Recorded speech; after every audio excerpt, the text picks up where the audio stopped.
Bonjour à tous, c'est Trading Life, on se retrouve aujourd'hui pour une nouvelle vidéo de cours, voilà, comment détecter les faux mouvements, voilà, donc c'est des probabilités sur lesquelles on se pose, et donc, et sur l'analyse technique, et du coup on va détecter, du coup, si un mouvement est un faux mouvement ou pas, d'accord? Donc on va commencer tout de suite, ok? Avant ça, je voudrais vous remercier du coup pour les nouveaux abonnés. Au moment où je vous parle, on est 266, 8, je sais même plus quand on est beaucoup, ça c'est sûr. Voilà, merci beaucoup pour tous les nouveaux abonnés, les likes, les partages, les commentaires qu'il y a du coup sur mes vidéos. Voilà, n'hésitez pas à aller dans la description, voilà, TradingView, Revolut, Utip, comme voilà, il y a tout. Le Discord pour discuter avec moi en privé, ce sera beaucoup plus simple que sur YouTube. Et puis du coup, on fait des appels privés de temps en temps sur le Discord, avec tous ceux qui sont sur le Discord, voilà, et tous ceux qui le veulent. Ok, donc les faux mouvements, donc comment les détecter?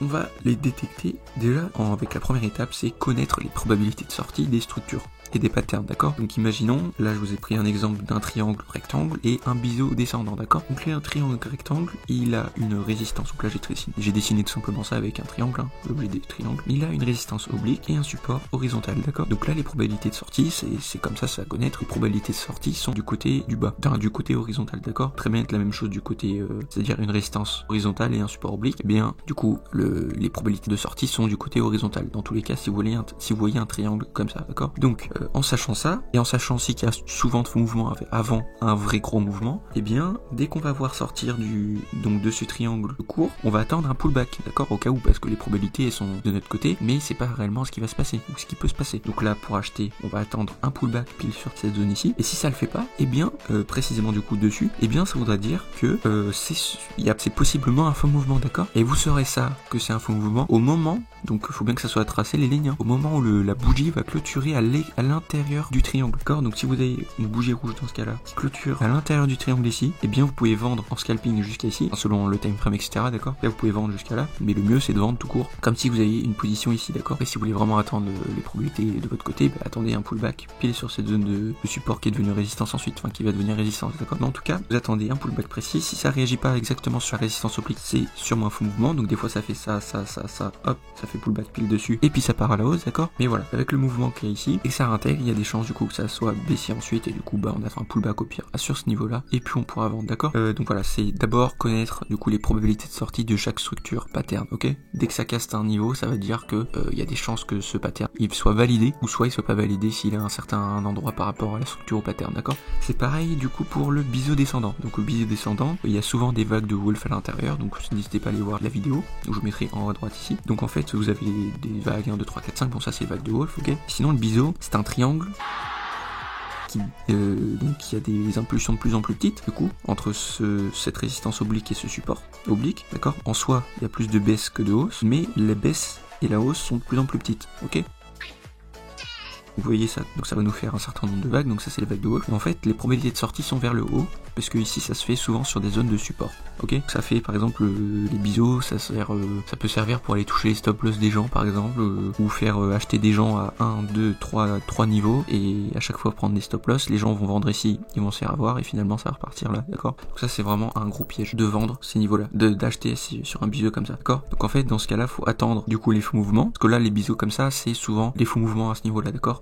Ça va venir bien plus loin, par exemple sur un support qui est ici, juste touché, et ensuite il faut attendre dans ce cas là que ça ressorte par le haut du biseau, et puis là vous pourrez directement acheter. Mais en tout cas, les faux mouvements ici, si ça réagit pas, du coup dans ce cas là ça peut très bien le faire, hein, mais du coup si ça réagit pas pile sur ce support oblique qui est devenu résistance, et bien vous allez pouvoir, du coup si ça réagit sur ce niveau là précisément, vous avez une bougie de Roger qui est belle et qui fait comme une englobante baissière, de belles bougies comme ça, et bien on pourrait peut-être vendre. Mais les probabilités de sortie ici sont à la hausse, donc ces faux mouvements là, vous les attendez, et dès que vous avez par exemple un marteau, un doji ou des bougies de retournement, et bien vous pourrez acheter, et du coup vous aurez une avance de peut-être tout ce mouvement là sur les autres qui auront acheté peut-être là, d'accord. Donc là voilà le faux mouvement, on va voir ça par la suite, mais du coup c'est assez rapide les mouvements, d'accord. Donc là par exemple vous voyez ça va piquer, ça va revenir directement la même force que c'est descendu, c'est très très puissant. Là vous verrez que c'est un faux mouvement, d'accord. Donc là comme je viens de vous le dire il y a un instant, donc j'ai pas oublié le point sur le 2, mais bref, c'est des mouvements rapides. Là vous avez un range, donc là j'ai tracé avec la souris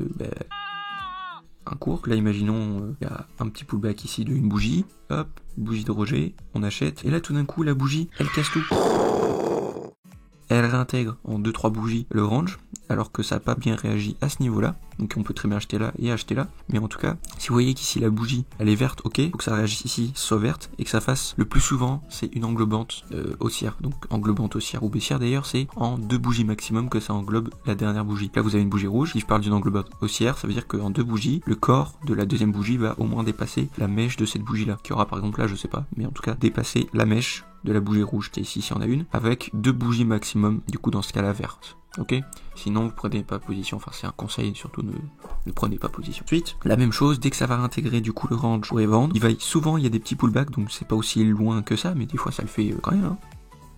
Ça revient souvent faire un pullback ici et retest. Et ensuite à partir de là, vous pourrez vendre jusqu'en bas du range et puis après vendre en continuation de tendance, par exemple sur des gros supports résistance des time frames supérieurs, d'accord.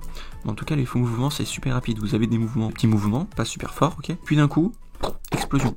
Et ce qui se passe souvent dans ces moments d'explosion, c'est que vous avez aussi des divergences du RSI ou d'autres indicateurs comme le MACD, d'accord. Vous avez ça, et puis surtout, là où ça a touché ici, vous avez des zones de prix, des supports résistance, obliques ou pas d'ailleurs, des niveaux Fibonacci, en tout cas des niveaux importants. Donc faut faire attention à ça.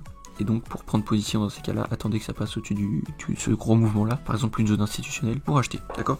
Donc c'est exactement la même chose pour les faux mouvements vendeurs, du coup, c'est-à-dire les faux mouvements vendeurs, là c'était un faux mouvement d'acheteur, le faux mouvement vendeur, bah, c'est ce que vous avez vu sur le biseau juste avant, d'accord. Donc si le prix, voilà, comme je dis tout à l'heure, il réagit pas au niveau de pullback de façon précise et puissante, oui, il y a des chances que ce soit un faux mouvement. Des fois c'en est, des fois c'en est pas, d'accord. Mais les probabilités sont que s'il se passe des choses comme ça, c'est possiblement des faux mouvements, d'accord. Donc je vais vous montrer quelques exemples sur les graphiques et puis après on finira la vidéo.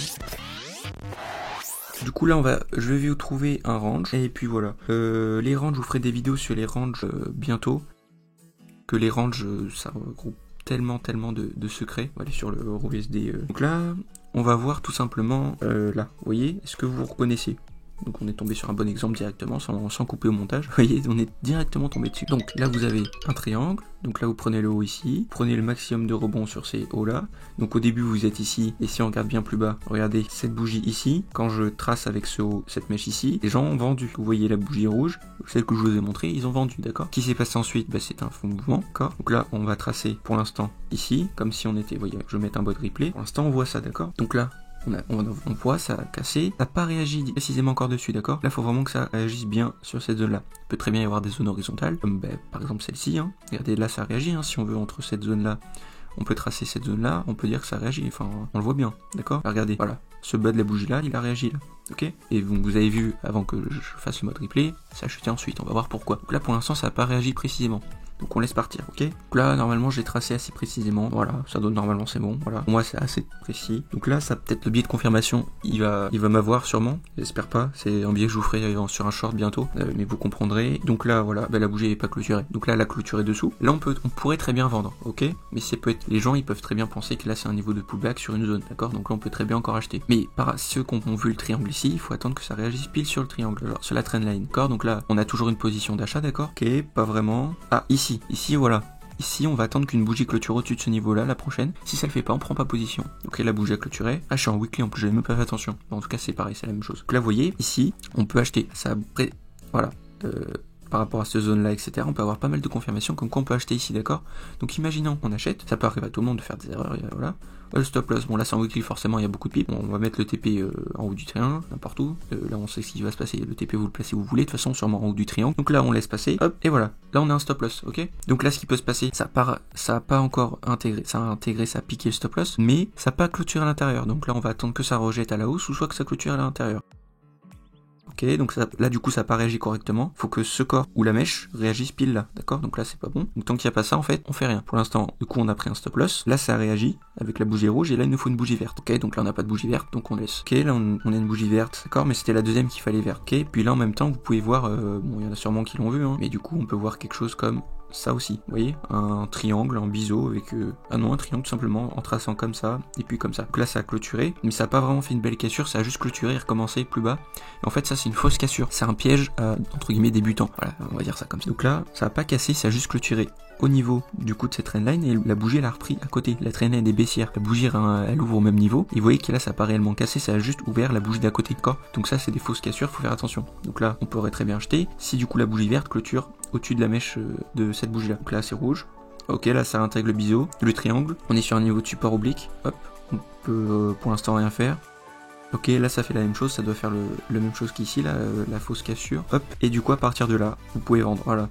Parce que ça n'a pas réagi ici, ça n'a pas réagi ici, d'accord. Hop, donc là c'est en weekly, forcément ça prend du temps, mais c'est sur tous les time frames, d'accord. Donc là on vend ici, le stop loss au-dessus ici, et puis le TP vous pouvez le mettre ici sur cette grosse zone qu'il y avait ici, ou carrément en bas ici, d'accord. Donc là on va laisser, et regardez comment ça réagit. Voilà, encore des faux mouvements d'acheteurs, on laisse passer, et puis voilà, donc là on a vu la suite, hein, mais je vais essayer de vous expliquer ça de manière objective et pragmatique, que on peut faire attention et qu'on peut éviter les faux mouvements, d'accord. Donc là en gros c'est pris un stop loss, en termes de pips on a perdu 585 pips, et là on est en train de prendre 1300, on est en weekly, d'accord, je le redis.